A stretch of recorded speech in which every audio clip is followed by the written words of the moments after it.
So today, I gotta align this thing. Stay tuned, I'll show you how I did it.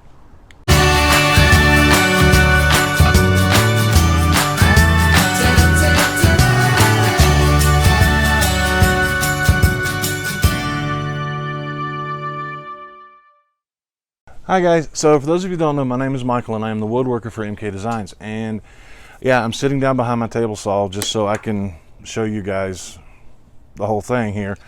And yeah, I went to work on the project and I was cutting some pieces and something didn't feel quite right.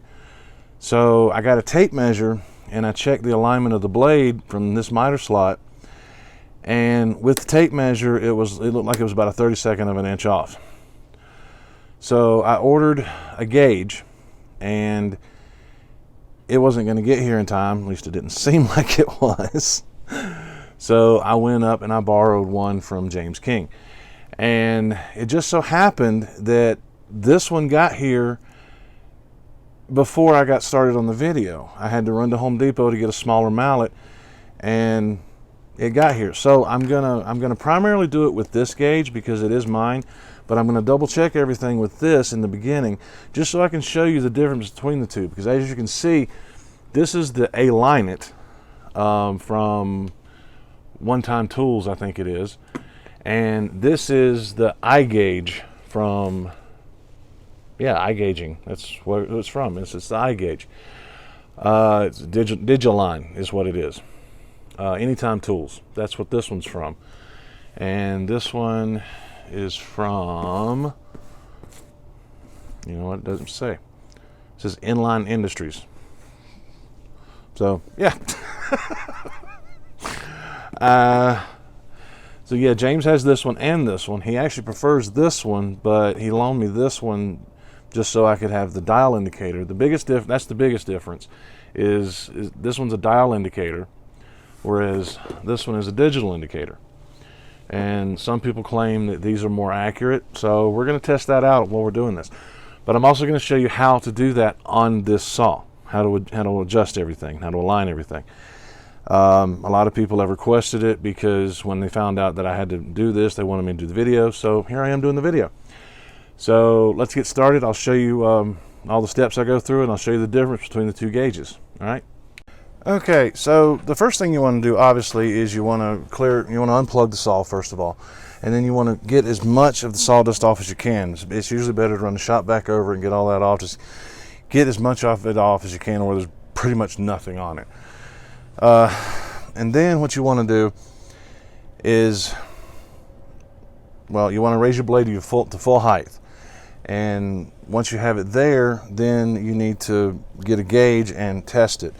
There's a couple things you need to test before you test the alignment of the blade this way. The first thing you want to test, and I have both these gauges set up for my miter slots. So the first thing you want to test is you want to bring in the gauge over to the center.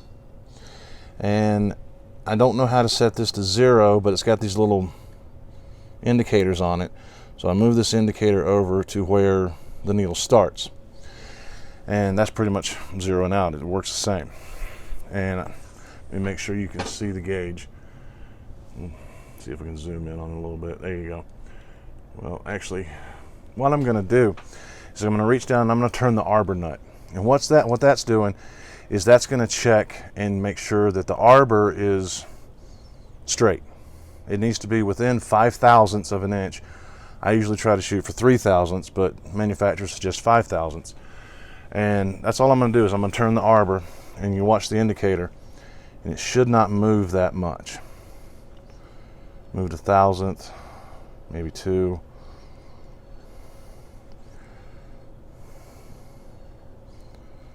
Watch the indicator. You take it around for a full rotation. So about right there. So you can see it moved 2/1000ths of an inch. So that's within tolerance ranges. And that's on the alignment. Now let's do the same thing with the eye gauge. So I'll move this one out of the way. I'll put this one in. Get these boxes out of the way. bring it over, turn it on, zero it out, and hopefully you can see that display. Yeah, let me do the same thing. I'm just going to turn the arbor nut. I'm not touching the blade.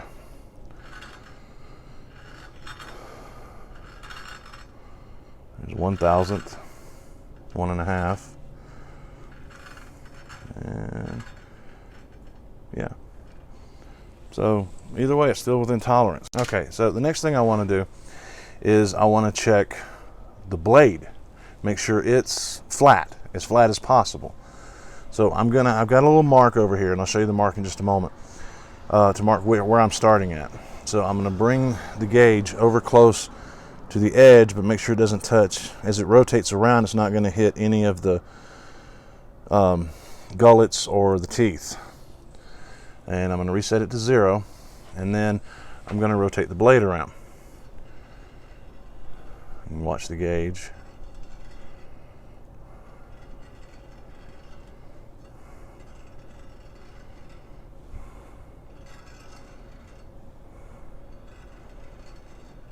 And there. So the blade is flat. Now this is a forest woodworker blade. Later on I'm going to test the blade that came with the saw, and it should be, I'm pretty sure it's a cheap blade, so we'll see how well it is. But I'm going to do the same thing with this one, and I'm going to set my indicator again, and I'm going to rotate the blade.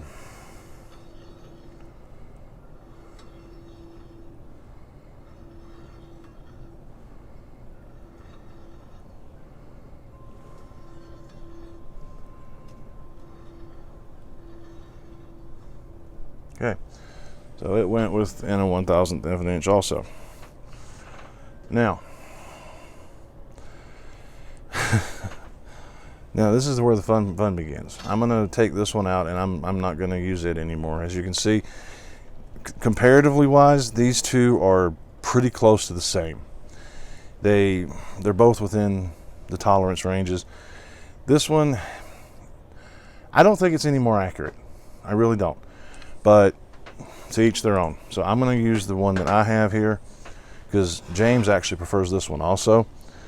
And I've actually never used one of these to align my blades. I've always used a tape measure or something along those lines. But what I want to do, let me take the camera off here real quick. Okay, so what I've done here is, you can see that little mark that I put on the blade. That lets me know where I'm testing it. Now you can test on the side of the tooth, or you can test on the plate. In this situation, I'm going to test on the plate because I'm pretty far off, and you'll see that. So I'm going to set it right at the bottom of the gullet and the tooth. So about right there, because I want to measure from the same spot on both sides. So let me zoom back out here so you can see the indicator. Yeah, I'm going to zero it out.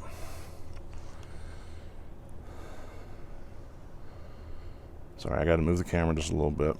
All right, and now what I'm going to do is I'm going to slide the gauge back, and I'm also going to rotate the blade around, and I'm going to measure in the exact same spot. So as you can see, let me pull the camera off so I can actually show you this. I am 13/1000ths of an inch off. And that's going this way. So what that means is my blade is actually pinching my wood when I'm using the fence. So I need to adjust this thing back this way. The blade needs to go back that way. Now, before I did all this, I actually did check the fence alignment and all that, and the fence was perfectly aligned. So that's when I got to looking at this, and yeah, it's 13/1000ths of an inch off, which is not good. So I'm going to get everything switched around a little bit, and I'm going to show you how we do that on this saw. Okay, so in order to do this, there's a couple things you need to know. You have two trunnions. You have one here and one here. Trunnion is what holds the motor in place. And that's the biggest difference. Table saw in the modern vernacular has become known as any saw that has a table where the blade comes up from underneath. But from what I've always been told, a table saw is a table saw that has the motor mounted to the table, whereas a cabinet saw is a saw that has the motor mounted to the cabinet. So this operation is different on a table saw versus a cabinet saw. Now, with this particular saw, you've got 4 bolts. You've got one here, here, here, and here, basically in each corner of the throat. And the one back here is behind the motor, so it's a little more difficult to get to. But what you're going to need to perform this operation is you're going to need a 3mm hex wrench and an 8mm hex wrench. You're also going to need a rubber mallet. I went out and bought this one because the one I have was just a little too big for what I'm wanting to do. And if you're going to try and loosen up this bolt, then you're going to need an 8mm hex bit socket, and you're going to need a fairly substantial extension. I believe this middle one will reach, but I got the longer one too, just in case. That's it. That's all you need. It's a very simple process, and I'm going to show you how we do it. Okay, so the first thing you're going to do is you're going to take this back panel off. Now, I've already taken the screws out, and that's what the 3mm wrench is for. Now, I think I forgot to mention this before, but if you still have the wrenches that came with the saw, then you have all the wrenches you need. You don't need to go out and buy any.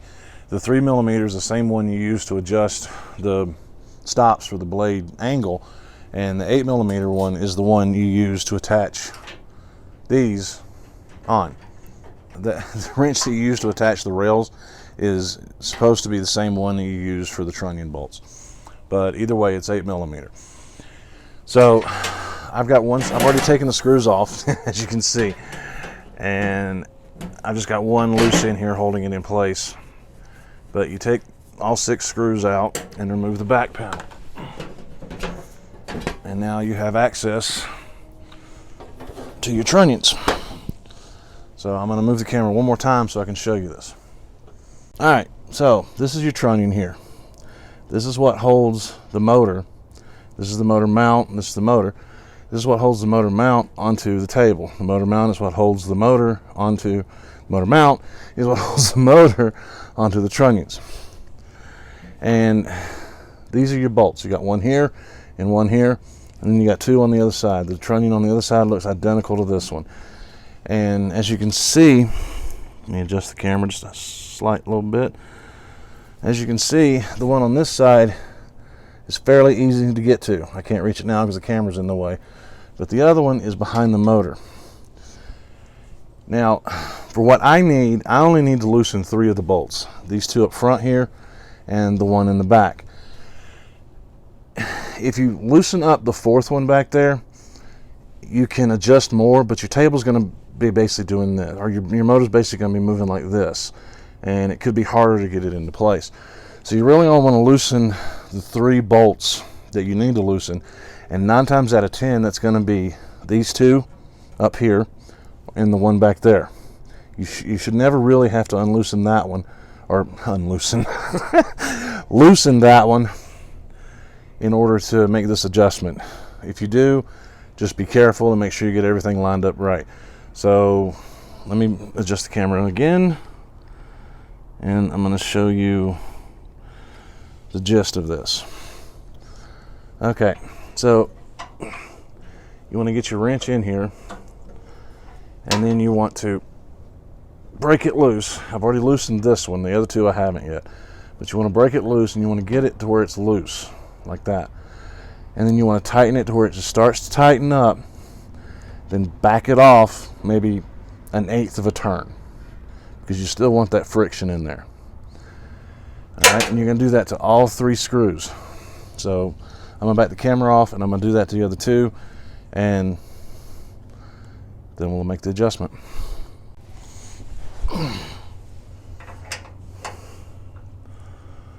Now, as I'm doing this,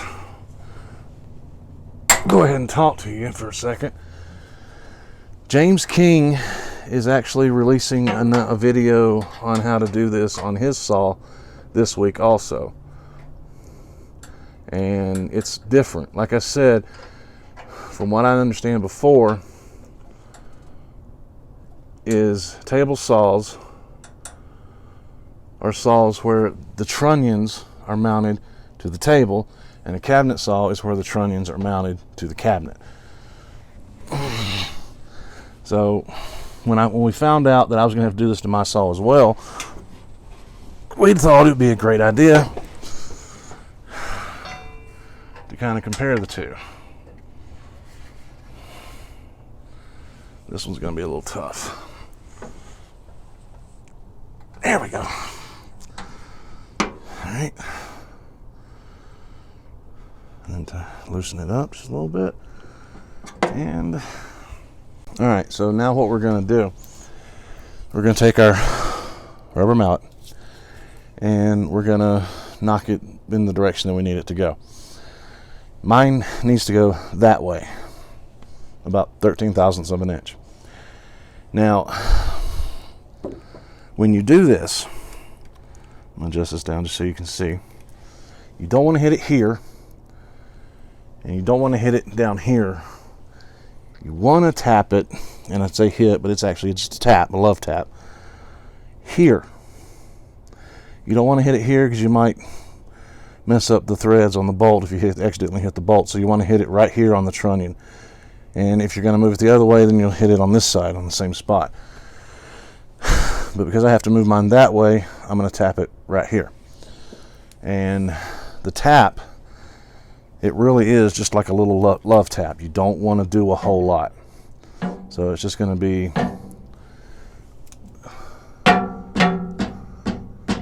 just like that. And then what I'm going to do, I'm going to go ahead and tighten up this bolt, only the one, before I get up and test it again. So what I'm going to do now is I'm going to go back up and I'm going to check it and see if I need to move it anymore.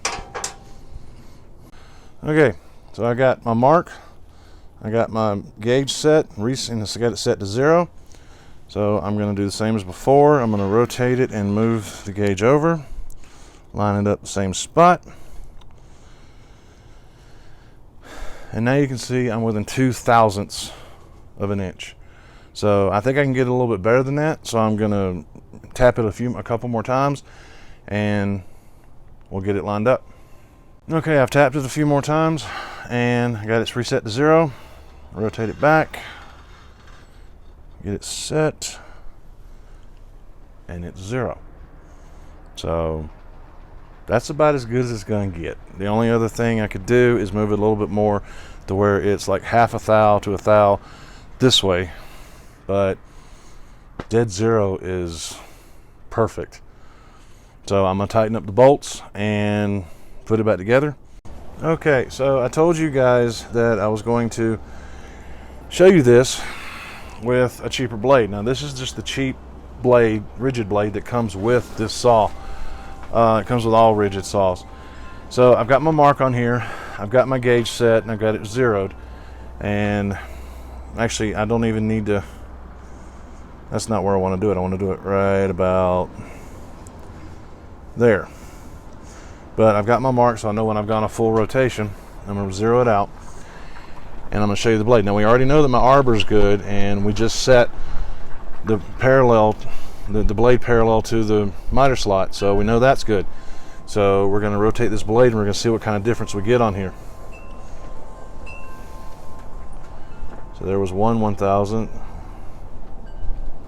half thousandth, 1,000th, 2 thousandths, 3 thousandths, 4 thousandths, 3 thousandths, 4 thousandths, 3 thousandths, 2 thousandths, and back to 0, back to where we started. So as you can see, the cheaper blades, they're still within tolerance, but they're not as flat as the forest blades, the more expensive blades. So yeah, there's that. Okay, so yeah, that's it. I mean, it's very simple, very easy job to do. It took me maybe half an hour, 45 minutes to do it, but that's with moving the camera around and explaining to you guys, explaining everything to you guys as I go along. Honestly, if I wasn't doing that, it would probably take me 10-15 minutes at most. There are a few other adjustments I need to make. Now that I've moved the blade, I need to make sure that my fence is still parallel to the miter slot in the blade, and if not, adjust that. And there's a couple other things I need to do.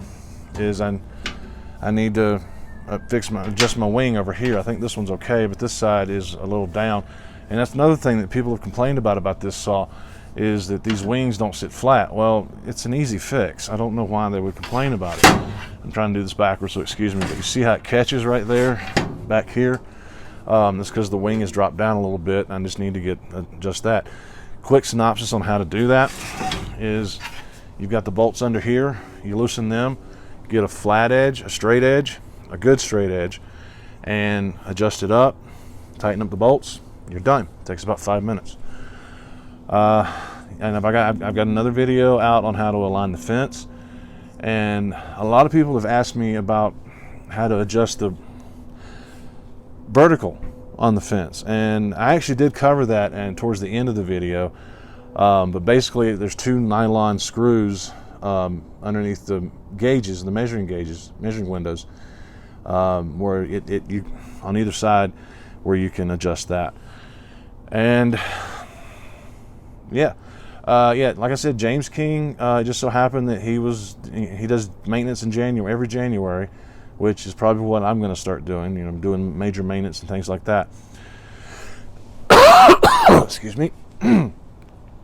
So we thought it'd be, good to compare the 2 different types of saws. Table saw, where the trunnions are mounted to the table, and cabinet saw. He has the Grizzly cabinet saw, where the trunnions are mounted to the cabinet. And the biggest difference there is, if your blade is out of alignment with your miter slots, instead of moving the motor and the blade, you move the table. So you move the miter slots to where they're parallel with the motor and the blade, versus moving the motor and the blade to be parallel with the miter slots. And he's supposed to have a video out this week on that one, and I'll put a link down to the description I'll put a link to his down in the description. Man, I'm getting tongue-tied today.